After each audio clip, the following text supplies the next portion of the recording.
não parar, não precipitar e não retroceder. Então dizer para esse cara, sabe quando nós vamos parar? Nunca. Nunca na sua porca vida. O canal, tranquilo? Então, na nossa comunidade do YouTube a gente sempre deixa alguma postagem, juntamente com alguns links de livros para vocês adquirirem. E também deixamos sempre aqui nos comentários e na descrição do vídeo nossas redes sociais. Então se inscreva no canal, siga a gente nas redes sociais e quem puder apoie o nosso canal financeiramente. Temos Pix, Vaquinha, Apoios e temos nosso conto também para quem quiser nos ajudar. Tranquilo? É isso aí. Sempre com Deus, pátria, família e liberdade por um Brasil melhor. Valeu!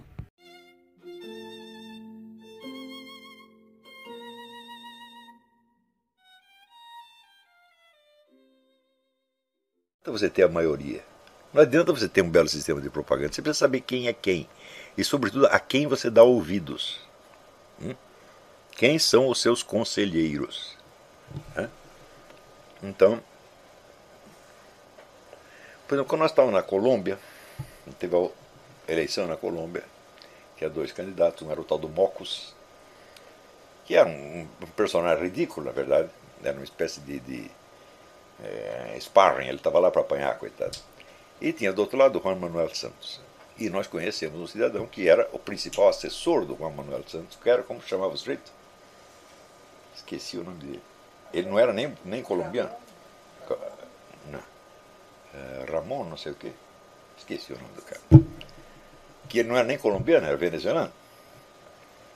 E um indivíduo com uma concepção totalmente mercadológica da política. E o tipo do pseudo-esperto, que achava que tudo quanto é tipo de trapaça é legítimo, desde que seja para ganhar a eleição, etc, etc. Bom, você vê que o cara não está muito bem intencionado. E ele estava muito próximo do Juan Manuel Santos. Então isso quer dizer que eu, na época, não confesso que eu não percebi até que ponto ia isto.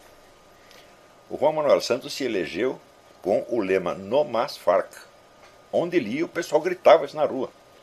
97% da população colombiana queria a extinção das Farc. As Farc dominavam naquela época 1 ou 2% do território, estavam lascadas, estavam acabadas militarmente. E parecia que o futuro é o seguinte: eles vão todos para a cadeia, vão desaparecer. E o Juan Manuel Santos propõe o quê? Um acordo de paz. Você não propõe um acordo de paz com um inimigo que já está derrotado. E foi exatamente o que ele fez. Esse acordo de paz transformou as Farc num partido político e em organizações comerciais legítimas, de modo que eles continuam lá vendendo droga para todo quanto é lado, fazendo dinheiro que não acaba mais, e em breve concorrerão às eleições com grandes chances de vitória. Então o Juan Manuel Santos foi posto lá para isto. Um sujeito, na verdade 2, ele e o tal do... Estou quase lembrando o nome do sujeito. Redon, não sei o que é Redon. Eu estava lá, eu não previ isso. Eu me deixei envolver na atmosfera de entusiasmo da eleição. Eu estava lá fazendo conferências, e evidentemente as minhas conferências, sem eu querer interferir diretamente na política colombiana, acabavam favorecendo a candidatura do Juan Manuel Santos.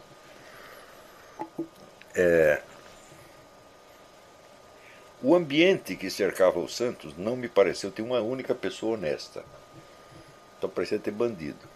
Mas falavam antes os bandidos pacíficos do que os bandidos armados.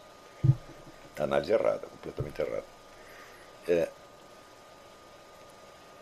Então, isso quer dizer que bastou você colocar um sujeito no lugar certo para você virar toda a política de cabeça para baixo.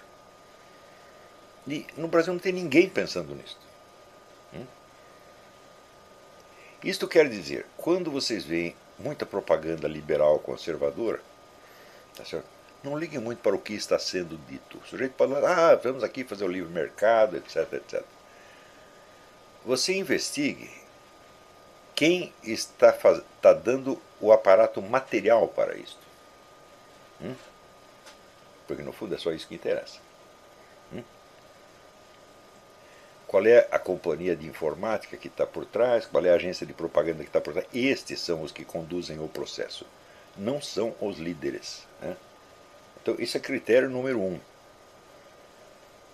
Alguém já tinha avisado vocês disso? Não, ninguém vai avisar.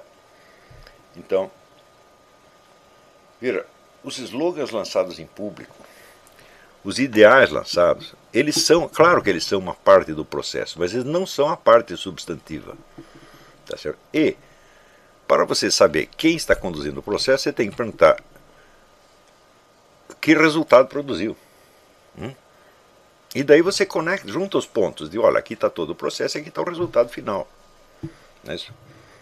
Você veja, a massa de pessoas que estavam na rua em 2013 e 2015 dava a impressão seguinte, de que todas as forças de esquerda iam ser eliminadas, varridas do cenário. Ia sumir todo mundo, não ia sobrar ninguém. No entanto, todas sobreviveram, ainda dominam todo o aparato cultural brasileiro. E pior, a partir dessa derrota que eles sofreram, não se pode negar que a saída da Dilma foi uma derrota, resolveram endurecer e falar grosso. Isto quer dizer, por exemplo, que a hegemonia comunista nas universidades se tornou muito mais intransigente nos últimos tempos. E, vamos dizer, o anticomunismo está proibido em todo o território nacional. Do mesmo modo, está proibido na mídia. Não é isso? Você pode falar mal de comunistas de outras épocas. Você pode falar mal de Stalin, por exemplo. Não tem um comunista que não fale mal de Stalin, né? Isso não vai fazer diferença. Então, só existem os seguintes tipos de atores, de agentes históricos. Existem, vamos dizer, as grandes religiões são agentes históricos, sem dúvida, pela sua capacidade de reprodução. Isso quer dizer que, de geração em geração, uma religião se perpetua, não apenas passando uma doutrina, mas passando hábitos, modos de ser, traços de personalidade que se incorporam profundamente. Você verá, por exemplo, no Islã existem os hadith. O que são os hadith? Os hadith são os ditos e feitos do profeta Muhammad. Então, a vida dele foi mais registrada do que provavelmente a de qualquer outro personagem histórico. Existem 40 mil hadith. Nem todos são autênticos, mas existem estudos sempre para separar os autênticos dos fingidos, dos prováveis, etc. Tem toda uma escala de credibilidade. E o modo de agir do Muhammad é tido como modelar. As pessoas têm que ser iguais ao Muhammad. Então ele tinha um modo de tratar as suas esposas, um modo de tratar os filhos, um modo de fazer comércio, um modo de tomar banho, um modo de escovar os dentes e assim por diante. E isto é passado para as pessoas ao longo da sua vida. Veja, o processo da revelação islâmica leva 28 anos. Quer dizer, Muhammad fica recebendo, ou diz que recebe, as mensagens do arcanjo Gabriel durante 28 anos. 28 anos deu o ponto final no Corão. E um dia ele faz um discurso dizendo: sua religião está completa. Daqui para dentro é só fazer do jeito que eu disse. Então, para o sujeito se tornar muçulmano, ele tem que se comprometer a cumprir os 5 pilares. Não é isso? São 5 mandamentos fundamentais. Mas, em seguida, ele tem 28 anos para aprender o resto. E, continuamente, ele vai ser pressionado para seguir os hadith. Ah, você não está pegando a comida como Mohammed mandou mandar pegar com 3 dedos só, da mão direita. Você está escovando os dentes usando pasta de dente ocidental e não a plantinha que ele mandou usar. E assim por diante. 28 anos. Ou seja, esta formação vai até o fundo da alma do sujeito. Não sobra espaço para nada. Não há nenhum espaço para qualquer autonomia individual que seja. E por isso mesmo a coisa continua. No mundo cristão, este tipo de exigência só é feito aos sacerdotes e sobretudo aos monges. Para o leigo existe uma margem de ação infinitamente flexível. Tá certo? Mas, para aqueles que vão constituir de fato o braço agente das igrejas, a exigência é muito pesada. Muito mais pesada na igreja católica do que em qualquer igreja protestante, evidentemente. A igreja protestante, às vezes é apenas o seguinte: o sujeito vai lá, faz um cursinho de teologia, pronto, virou pastor. Mas na Igreja Católica o negócio é brabo. Existe o mesmo tipo de continuidade em organizações esotéricas, tipo maçonaria, onde a formação do sujeito prossegue pelo resto da sua vida. Porque você tem que participar das reuniões, você tem que mostrar lealdade aos companheiros. E existem organizações, não de fachada, mas organizações mais externas, como Lions Club, Rotary Club, tá certo? Onde toda semana tem uma reunião, você tem que ir lá mostrar que você prestou o serviço direitinho, que você está se comportando do jeito que eles querem. Né? Todo mundo sabe que se você pega lá um dignitário maçom e descobre que ele tem um amante, ele está acabado. Né? Quer dizer, ele tem uma norma de conduta que ele tem que seguir a sua vida inteira. No Partido Comunista é exatamente a mesma coisa. Quer dizer, você tem que mostrar lealdade ao partido em tudo e por tudo, durante toda a sua vida. Tá certo? Ou seja, não é professar uma ideologia, é ser aquilo que eles querem que você seja. Nas famílias dinásticas, exatamente a mesma coisa. Estuda como essas famílias aristocráticas ou bilionárias apenas vão formando os seus filhos desde pequenininhos para continuar os planos. Se o filho não se adapta àquilo, eu digo, tá bem, meu filho, então você é o playboy, é um fã terrível da família, nós te damos dinheiro, você vai se divertir, faz o que você quiser, tá certo? Mas sempre vai ter algum que continua a ação, tá certo? Então, este é o líder e o outro vai ter que obedecê-lo. Né? Isso quer dizer, só existem os seguintes agentes históricos. As grandes religiões, as famílias dinásticas, as organizações esotéricas, entre as quais o Partido Comunista. Muito bem. Você conhece algum partido no mundo? Partido Republicano Americano, Partido Gaullista na França, ou qualquer outro, que tem este processo de reprodução da personalidade? Não. Então isso significa o seguinte: no presente momento,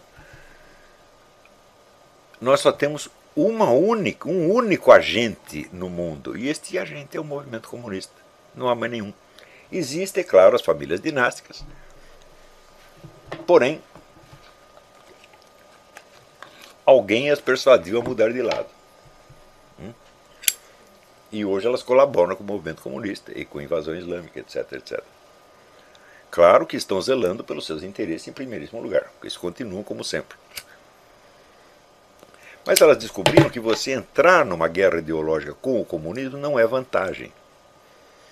Por exemplo, existe a famosa entrevista do dirigente da Fundação Rockefeller dizendo: o nosso objetivo é unificar a União Soviética e os Estados Unidos.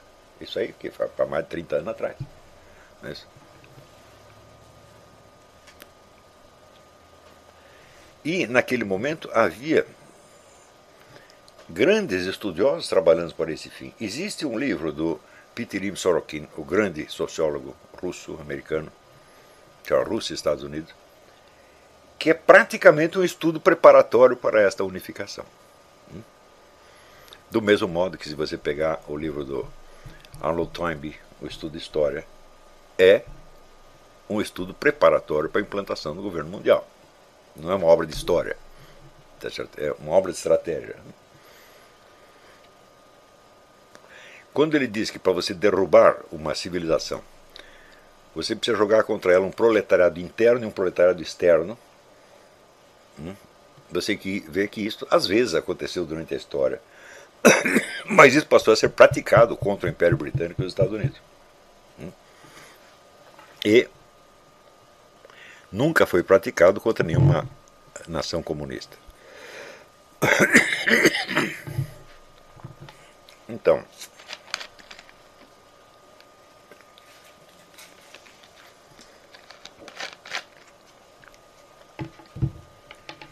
em contraposição ao movimento comunista, que já tem um século e meio de continuidade, existência contínua, e que mudou muitas vezes o seu discurso, sua ideologia, etc, etc, mas persevera na sua identidade. Quer dizer, hoje eles podem estar lutando pela socialização dos meios de produção, amanhã pela liberação da mulher, ou pelo gaysismo, ou pelo abortismo, ou seja lá, pelo que for.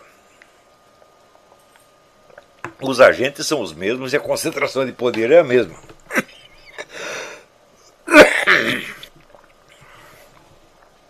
Então, contra este movimento unificado de escala mundial, que tem mais agentes a seu serviço do que qualquer outra organização jamais teve, você só vê reações pontuais e descontínuas no mundo inteiro. Então, isso quer dizer o seguinte, ele sempre levará vantagem, inclusive tirará vantagem das suas derrotas, podendo mudar completamente de identidade externa sem que isso o afete no mais mínimo que seja. Agora dizem, por exemplo, o Putin está criando uma nova KGB. Eu falei, quando acabou a outra? Nunca acabou. Ele está simplesmente mudando a fachada de novo. Quantos nomes já teve a KGB? 20, desde que existe. Tá certo? Sempre mudando de identidade, mudando. E são sempre as mesmas pessoas. Quando você vê as pessoas que estão subindo ao governo em países da Europa Oriental, com um discurso vagamente de esquerda, você vê que são filhos e netos dos dirigentes comunistas.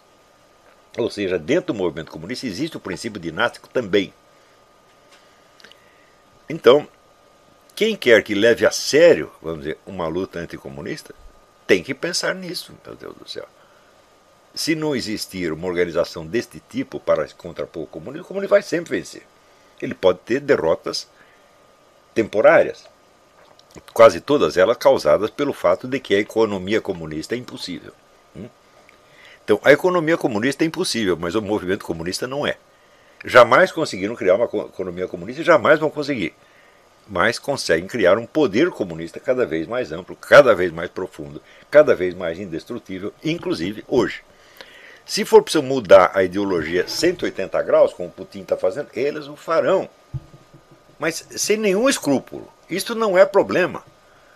Porque você não pode esquecer que a formação, o tipo de formação específico dado pelo Partido Comunista, ele tem em comum com os outros, com a católica, com a maçônica, etc., a sua continuidade, a sua exigência e o cerco da personalidade.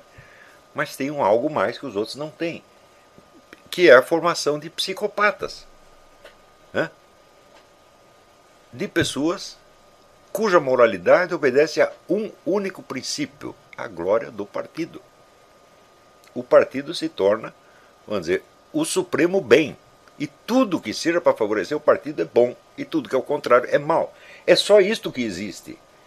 Isto quer dizer que para um comunista a perspectiva de matar 1 milhão de pessoas, por exemplo, pode ser uma obrigação moral. A obrigação de morrer, então nem se fala, é claro. Veja, até a Rocher até me lembra que no tempo que ela estava sob a influência de trotskistas, eles passavam a seguinte ideia: se você perdeu tudo na briga com o adversário, você pode conquistar uma vitória pela sua morte. A sua morte é uma vitória. Então, o adversário já vai estar carimbado como seu assassino, evidentemente. Então, com isso aí, o partido ganhou. Se você morre a serviço do partido, por pior que seja a sua condição, é uma vantagem para o partido. Então, esta arma ninguém pode tirar da sua mão. Você conhece algum liberal ou conservador que pense assim?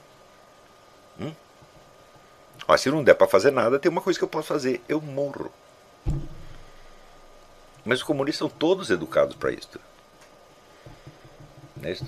Então, o esvaziamento dos sentimentos morais e a sua troca, vamos dizer, pela ideia da onipotência do partido, é evidente que favorece os psicopatas. Não é que eles vão transformar as pessoas em psicopatas, é claro que não dá para fazer isso. Mas só psicopatas podem subir na hierarquia do partido. Os outros vão sendo deixados de lado, ou então viram meros tarefeiros, como eles chamam. Quer dizer, o sujeito está lá para obedecer às ordens e não dá palpite. Então, se você estudar todas as lideranças comunistas do mundo, todos eles são psicopatas, do primeiro ao último. E o psicopata tem a seguinte característica: ele não tem os sentimentos morais, mas ele sabe imitá-los. Experiências feitas pela equipe do Dr. Lobachevsky mostram o seguinte, que se você mostra cenas tocantes a uma pessoa normal, e você ao mesmo tempo está fazendo o scan do cérebro, você vai ver que as áreas ativadas do cérebro do sujeito são as áreas emocionais. E no psicopata não, são as áreas linguísticas. Ou seja, a pessoa normal está participando de uma emoção. O psicopata está aprendendo signos. Está aprendendo uma linguagem. E pode chegar no domínio dessa linguagem ao ponto de não apenas persuadir os outros, mas de ser mais persuasivo do que o sujeito que reflete uma emoção normal. E eu acho que todo mundo viu um vídeo que tinha uma manifestante soprando uma língua de sogra na cara de um polícia. E chega uma hora, a polícia toma aquela porcaria e a menina vira para o lado e começa a chorar desesperadamente. Claro que é um choro fingido, tá certo? Mas ele é tão enfático, que você fica perturbado. Então, esta afetação de sentimentos é uma coisa normal para todo e qualquer militante comunista de certo grau para cima. E os de baixo estão logo aprendendo. Então, você veja, você está lidando com a maior organização política que já existiu, com a de mais longa duração, com a única que tem alcance mundial, e ela é toda composta de psicopatas com os quais você não pode de maneira alguma. Quantas pessoas já levaram isso em conta no movimento liberal conservador? O liberal estuda um pouco de economia, lê lá o von Mises e diz: esse negócio de comunismo não funciona, já ganhamos.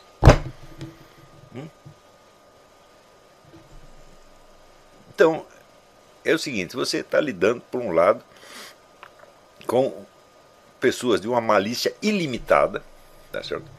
Sem nenhuma complacência, e por outro lado, você tem um jovem adolescente entusiasmado com ideias que ele leu em von Mises, quando não em Ayn Rand, que é, vamos dizer, do ponto de vista, vamos dizer, da defesa do hemisfério ocidental, o que pode haver de mais destrutivo.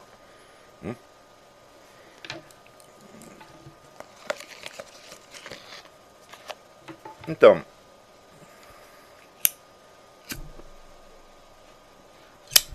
essa é a situação na qual nos encontramos. Quando eu fiz aquele artigo Estudar antes de falar, eu tinha, em parte, eu tinha em vista o que eu estou dizendo aqui. Ou seja, é preciso conhecer esse movimento comunista em profundidade. E quando eu falo comunista, não é aquele que é comunista ex-professo, que sai aí falando da socialização dos meios de produção. Não. Isso é apenas um discurso ideológico, gente. O discurso ideológico pode mudar. O Partido Comunista pode mudar de discurso em 24 horas e todo o pessoal obedece.